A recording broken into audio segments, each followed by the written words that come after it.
Alright. Struggling battle. This card, like the internet is blowing up. Videos, Facebooks, who the heck duelist, etc. Struggling battle. I believe everyone already has seen this card. New trap card from Circuit Break. You know this card. It's like is it the new Exciton pretty much? You know the effect is that at the end of the battle phase, if your opponent controls more cards than you can make your opponent, force your opponent to banish cards they control face down. So that's kinda good, right? Banish them face down.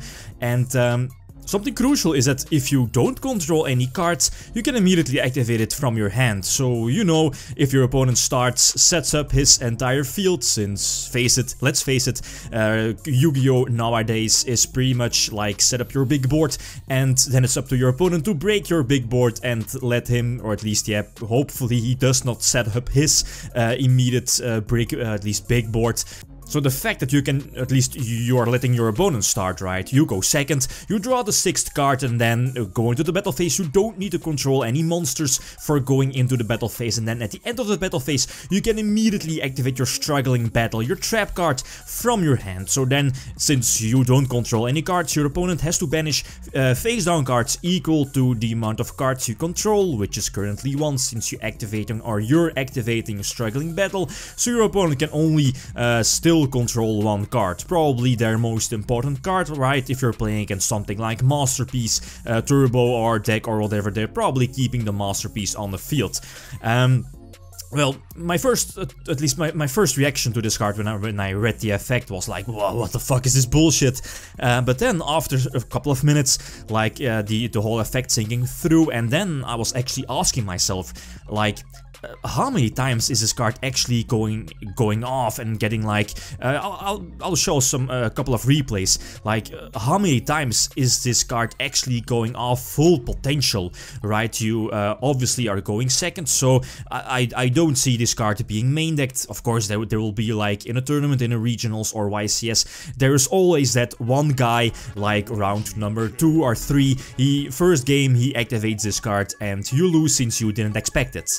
Then again, as a player attending like a regionals or the YCS or any tournament where this card is legal, when Circuit Break is legal, you should really keep this card in mind, right? There is always the potential that any player, even main decked or, you know, during game 2 or 3, can side deck this card. But, you know, this card has huge potential against any anti-meta, you know, very ignorant deck, like Demise decks immediately come to mind, like True Draco Demise I see in replays, like Activate Card of Demise, set their whole hand, and before this card, and because of Heavy Storm and Heartless Feather Duster are banned, we don't need to like risk anything. We can just mindlessly set everything to our back row and don't fear pretty much, yeah, nothing, right? But now, if this card is released, there is always like the mind game, the psychological mind game that this card exists, and then you always have to keep in mind that there is always a slight chance that your opponent might have this card in his hand. So committing your entire hand or committing to the field might be dangerous in a format where struggling battle is legal. I mean, you can just blow up your opponent's entire field, bar of course 1 card, if you don't control any other cards when activating struggling battle. So of course optimal play is this, yeah, like going second, side decking this probably at 2 maybe? 1 seems a bit, 1 isn't enough, 3 might seem a bit too much. Okay, I understand you probably want to see this immediately during like game number 2 or game number 3 when you're going second, but still, if you open multiple copies or draw multiple copies late game, yeah, it's dangerous. It's an iffy card. I mean, if you get its full effect off, your opponent plays like that anti-meta Demise deck, setting his whole hand, very ignorant.